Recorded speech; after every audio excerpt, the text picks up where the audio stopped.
अस्सलाम वालेकुम, मैं हूँ एरम और आप देख रहे हैं मुबशर लुकमान यूट्यूब चैनल। अस्सलाम वालेकुम मुबशर। वालेकुम। क्या हाल है आपका?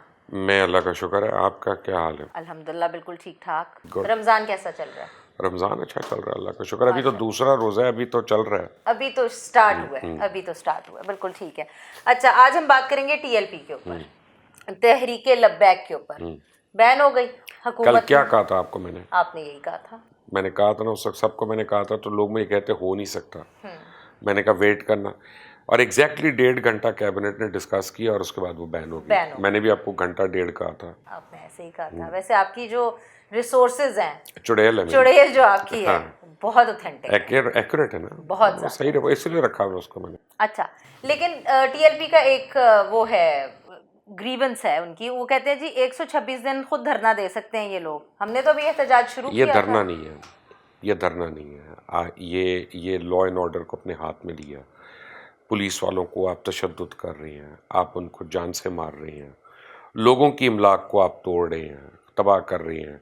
अगर इतना ही उनको प्रॉब्लम है और उन्होंने इमलाक को तबाह करना है, तो मैं उस वक्त मानूँ अपनी मोटरसाइकिल को आके आग लगाएं, अपनी गाड़ी के शीशे तोड़ें पकड़ के, अपने घर के अंदर जो है ना वो करें, पत्थर वत्थर मारें, जो भी मारना है। दूसरों का क्या कसूर है?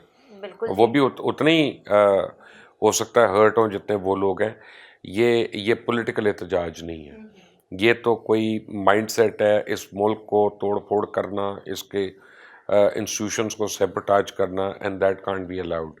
ये चाहे अभी पीटीआई की गवर्नमेंट की बात नहीं है, जब ये नून लीग की गवर्नमेंट में भी कर रहे थे उससे पहले भी, तब भी मैं एक ही मेरा पॉइंट ऑफ व्यू था, this can not be allowed. और पाकिस्तान को अब देखना, ये देखें हमारा प्रॉब्लम है, हमारी गवर्नमेंट का तो बहुत ज़्यादा प्रॉब्लम है, और एज अ नेशन भी हमारा प्रॉब्लम है कि अगर ये ख़त्म हो जाता है और 2-3 दिन में मसला, अल्लाह करे कि हो जाए, इंशाल्लाह। जो कि मुझे कम लगते हैं चांसेस। अच्छा। अगर तो ये ख़त्म हो जाता है तो उसके बाद हमें इसके ऊपर प्रॉपर वर्किंग करनी पड़ेगी कि how to ensure that this never happens again. Okay. हम वो नहीं करते, हम वेट करते हैं कि सिमर करता रहे, फिर एक वॉल्केनिक करप्शन होती है। ये बिल्कुल बेकार की बातें। यहाँ पे अब सोचना पड़ेगा कि हमारी प्राइवेट मसाजिद जो हैं उनके अंदर क्या खुतबात दिए जा रहे हैं, उनके अंदर क्या लेवल है इंसाइट करने का। हमारे जो मदरसेज हैं उनकी जो है करिकुलम क्या है, एंड वो बच्चों को जो है वो किस माइंडसेट के ऊपर लेके जा रहे हैं। अब ये गवर्नमेंट को करना पड़ेगा। ऑलरेडी आप देखें कि इतनी दुनिया हमें बिल्कुल दहशतगर्द कहती है, हम मानते नहीं हैं, लेकिन जब सारे कह रहे होते हैं ना, तो देयर सम स्टार्टिंग पॉइंट, कोई ट्रूथ होता है उसके हाँ, कुछ पीछे, ना कुछ वो होता तो है। है। और ये आई एग्री जी, मदरसों के अंदर क्या पढ़ाया जा रहा है इसकी मॉनिटरिंग अशद ज़रूरी है। सिलेबस एक होना चाहिए, मैं को जो सिलेबस मर्जी आप पढ़ाएं, अग्रीड, एक हाँ सिलेबस होना चाहिए बिल्कुल। और ताकि यूनिफॉर्म हो ना। बिल्कुल ठीक है जी। और जो ब्रेन वॉशिंग हो रही है छोटे बच्चों से बड़े होने तक, वो बहुत सिर्फ ब्रेन वॉशिंग की बात नहीं है, मैं ब्रेन वॉशिंग नहीं कहूँगा, वो फिर को गलत मतलब उसका ले लेता है। मैं मदरसे को ब्लेम नहीं कर रहा, मैं तो समझता हूँ स्कूल्स के अंदर भी मॉनिटरिंग होनी चाहिए, बिल्कुल। ठीक है ना। और यह है कि एक सिलेबस होना चाहिए, यानी मेरे ड्राइवर का बेटा और मेरी बेटी का अगर एक सिलेबस होगा तो उनको लाइफ में उतनी अपॉर्चुनिटी मिलेगी ना, वरना वो हमेशा नौकर रहेगा, जी। उसकी नस्लें भी नौकर रहेंगी, और हमारे बच्चे जो है वो हमेशा मालकान रहेंगे। तो जो मेहनत करता है वो आगे निकले फिर, बिल्कुल। एक सिलेबस होना चाहिए। इसी तरह मदरसों का भी एक सिलेबस होना चाहिए, बिल्कुल ठीक है। और वो जो है ना मॉनिटर्ड होना चाहिए। वफाकुल मदारिस शुड स्टेप अप कि अगर 30 लाख बच्चे सिर्फ वफाकुल मदारिस तो रजिस्टर्ड हैं, और वैसे मदारिस में अगर 80 लाख बच्चा है, तो दैट्स अ सीरियस कंसर्न कि वो क्या निकल रहे हैं, कहाँ जा रहे हैं, बिल्कुल ठीक है। And why are they breeding grounds for all these terrorist. अब दूसरी आप देखें, बड़ी सीरियस प्रॉब्लम होने वाली है। अमेरिका अगले महीने से पुल आउट कर रहा है, ठीक है। आई स्टिल डोंट थिंक कि वो पूरी तरह पुल आउट करेगा, लेकिन वो कर रहा है एक साइजेबल फोर्स में। तालिबान ज़्यादा स्ट्रेंथन होंगे। अब इधर जो है on this side of the border, Taliban ने फिर अपना को प्रॉक्सी ढूंढना है बिल्कुल। और उन्होंने उसको स्ट्रेंथ देनी है। तो हमें अब सीरियसली सोचना है। 9/11 के बाद आज तक हमने अपने लॉस ऑफ एविडेंस को रिविजिट नहीं किया, तो किसी टेररिस्ट को इस मुल्क में सजा ही नहीं मिली, बिल्कुल ठीक है ना। तो एक नॉर्मल कोर्ट में, मिलिट्री कोर्ट में तो मिली है, नॉर्मल कोर्ट की बात है। तो अब बहुत काम करना है आगे, बहुत लेजिस्लेशन करनी है, और उस लेजिस्लेशन को इम्प्लीमेंट भी करना है। चलें जी, let's hope for the best कि कोई सुने या और इसके ऊपर अमल करना शुरू आमीन। करे। अच्छा, बहुत सारे इलाके बंद पड़े थे टीएलपी के एहतजाज वगैरह की, वो सारे क्लियर हो गए हैं, ज़्यादातर क्लियर हो गए हैं, ट्रैफिक बहाल हो गई है। तो ये हुकूमत ने काफ़ी तेज़ी से इस पे देखें, हुकूमत कर रही है इस पर, लेकिन ये इतनी उसको एक एडवांटेज ज़रूर हुई है कि रमज़ान का महीना शुरू हो गया और हम एज्यूम कर सकते हैं कि मेजॉरिटी इन लोगों में से रोज़ा रखते हैं। तो रोज़े के अंदर इतनी गर्मी के अंदर जो है प्रोटेस्ट जो है ना, वो फिज़िकली एक इम्पॉसिबल चीज़ है।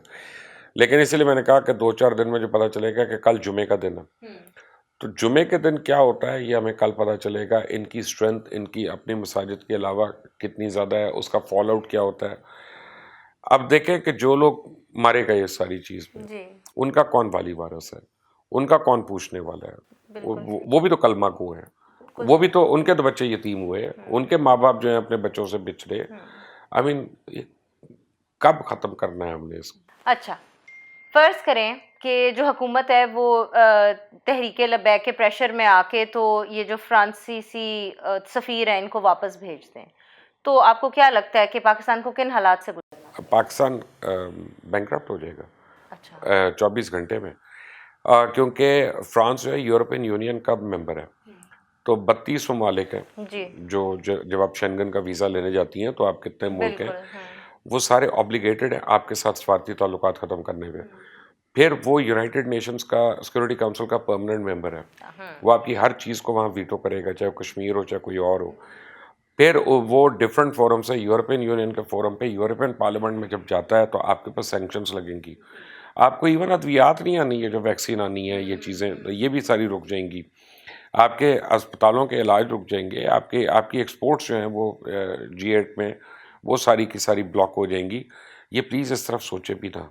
ऑलरेडी हम उस तरफ जा रहे हैं, बाय द वे, लोगों को एहसास नहीं है।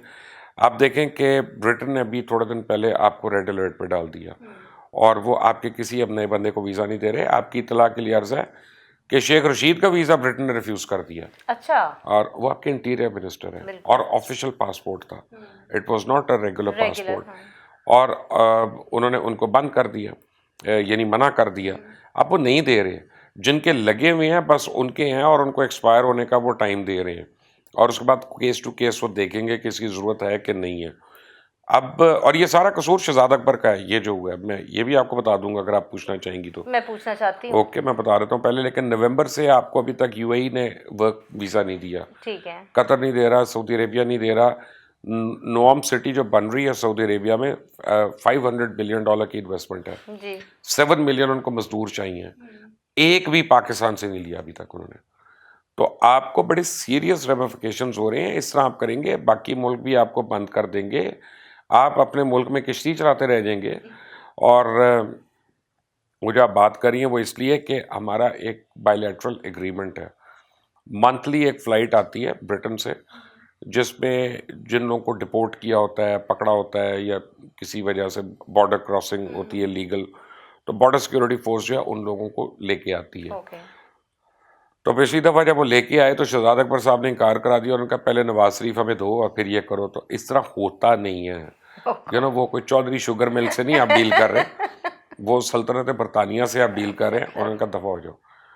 फिर वो तो तुम्हें मत मिला और अब देखते हैं। बात तो सही है। तो आपकी सारी फॉरेन पॉलिसी जो है एक किसी की स्टुपिडिटी की वजह से वो टॉपसी टर्वी हो रही है, डैमेज, तबाह हो गई है। डैमेज क्या होना, ये जहालत की बातें जो है यहाँ पे समझते हैं कि प्रेस कॉन्फ्रेंस कर लेते हैं, जो उलफुल होता है बकना शुरू हो जाते हैं कि बाहर भी हम यही कह देंगे, they don't give a damn about you, ठीक है ना।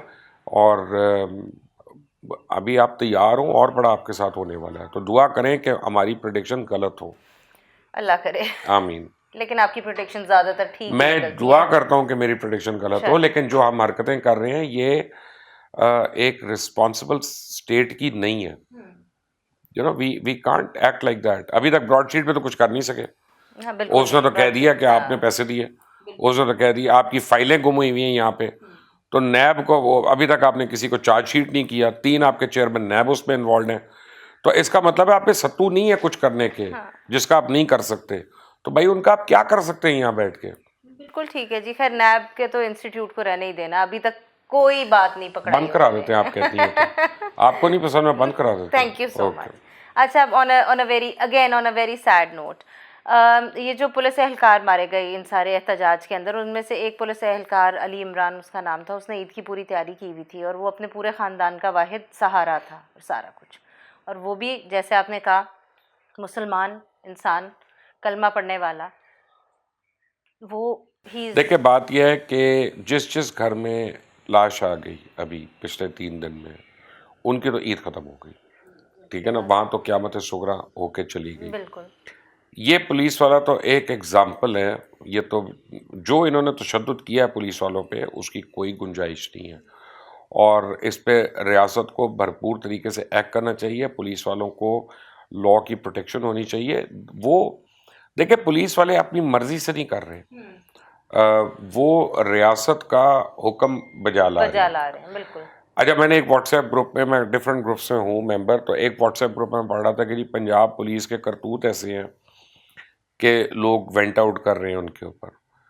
अब मैं ये सोच रहा था कि ये पढ़े लिखे लोग ये आर्ग्यूमेंट्स कर रहे हैं, नहीं होता ऐसे, नहीं होता। अमेरिकन पुलिस का आपने देखा जॉर्ज फ्लॉयड के मरने के ऊपर कैसा उन्होंने रिएक्ट किया, ये वो, लेकिन अवाम को ये राइट उन्होंने नहीं दिया कि किसी भी पुलिस वाले को पकड़ के मारना शुरू हो जाए और वो एक्सक्यूज़ दें कि यार ये तो इस वजह से हो रहा है, इस वजह से हो रहा है। नो, आप रियासती और लॉ इन्फोर्समेंट इदारों के साथ ऐसा नहीं करते। This is extremely condemnable, this is extremely criminal and this can not pass like that. और ये जहालत की निशानी है किसी भी कौम की कि वो अपनी मोटरसाइकिल चलाते हैं ना, अपने घर के किसी बंदे को मार देते हैं गुस्से में। बात है, गुस्सा आ गया, हाँ जी, तो सारे पुलिस वालों को पकड़ते हुए ये जहालत की निशानी है और कुछ भी नहीं। And again law and order की कमी है ही नहीं। जब उन्हें पता होगा कि हमें इस हरकत पे मार पड़ेगी तो वो नहीं ऐसी अब आप हरकत करेंगे। देख लेना, हम पिक एंड चूज करते हैं ना। आपका फेवरेट टॉपिक जो आप नहीं आज पूछ रही, मैं आपको याद करा देता हूँ कि वो जो झांसी की रानी है, वो झांसी की रानी है, झांसी की भी है। आप देखें हाई कोर्ट कह रहा है कि जी उससे 10 दिन पहले पूछो उसको अरेस्ट करने से पहले। अरे यार ये कौन सा लॉ है यार कि जब भी अरेस्ट करना उसे 10 दिन पहले उसे पूछो ताकि वो तैयारी करे और वो जुलूस लेके आए और एक लॉ एंड ऑर्डर सिचुएशन हो।